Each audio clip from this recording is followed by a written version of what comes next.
आज के दौर में लोग नौकरी के लिए भटक रहे हैं, लेकिन कोई युवा अगर इंजीनियर की नौकरी छोड़कर खेती किसानी करने लगे तो इसे क्या कहेंगे। हजारीबाग के अमरनाथ दास ने बीआईटी मेसरा से सिविल इंजीनियरिंग करने के बाद 14 साल तक नामी ग्रामी कंपनियों में नौकरी की, लेकिन मिट्टी से जुड़ाव उन्हें वापस गांव खींच लाई। यहां उन्होंने किसानों की मदद करने की ठानी और सॉइल लेस टेक्नोलॉजी पर आधारित पॉली हाउस बनाया। बेसिकली मैं सिविल इंजीनियर हूं। मैंने बीआईटी मेसरा से किया है और यहां पर मैंने सेंट ज़ेवियर्स हजारीबाग से पास का हूं। सॉइल लेस टेक्नोलॉजी पे पॉली हाउस का प्रोजेक्ट है, जिसके अंदर में हम लोग विदाउट एनी सॉइल हम लोग सीड्स को सीडलिंग में करके फार्मर्स को देते हैं।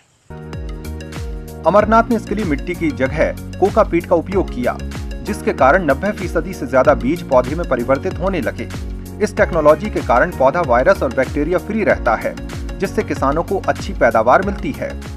खेती करता था, अपने जमीन पे लगा बिछड़ा बना करके बिछड़ा को गाछी को तैयार करता था, लेकिन उसमें देखते थे कि 50% जनरेशन होता था, लगाने के बाद भी 20% नुकसान हो जाता था, जिससे हम लोग अपने आप में अगले बगल में देखें कि नए सो पॉली हाउस में जब बिछड़ा तैयार किया जाता है तो वहाँ के जो बिछड़ा है सो 90% जनरेशन होता है और प्लस लगाने में 85% गाछ सुरक्षित हो जाता है। यू टर्न ये था कि यहाँ पर देखा मैंने कि इस चीज़ के लिए पोटेंशियल है, ताकि मैं किसी तरीके से फार्मर्स को हेल्प कर सकूं, क्योंकि ये टेक्नोलॉजी मैंने वहाँ पर देखा था कि लोग दिल्ली हरियाणा साइड में बहुत ज़्यादा यूज़ करते हैं, और अगर उस टेक्नोलॉजी को हम यहाँ पर यूज़ करें और हमारे फार्मर्स यहाँ पर उससे हेल्प मिले तो हम दोनों का ही ठीक है कि हमारा भी बिजनेस अपना चलेगा और उनके लिए भी फायदा है। इस पहल से अमरनाथ हर महीने करीब 75,000 रुपए तक कमा रहे हैं और किसानों को भी इसका फायदा मिल रहा है।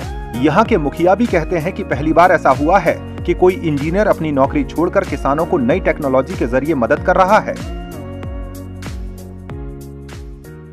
पॉली हाउस लग जाने के बाद किसानों को एक आशा हो गया है कि जो भी पौधे का ज़रूरत होता है वो एडवांस के रूप में यहाँ बोल देते हैं और किसान अपना पौधा ले जाकर लगा लेते हैं।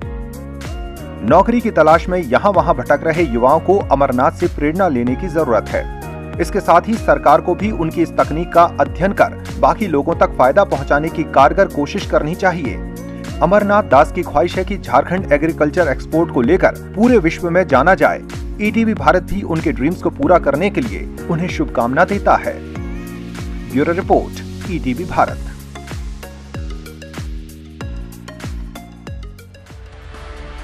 चौबीसों घंटे लगातार खबरें देखने के लिए डाउनलोड करें ईटीवी भारत ऐप।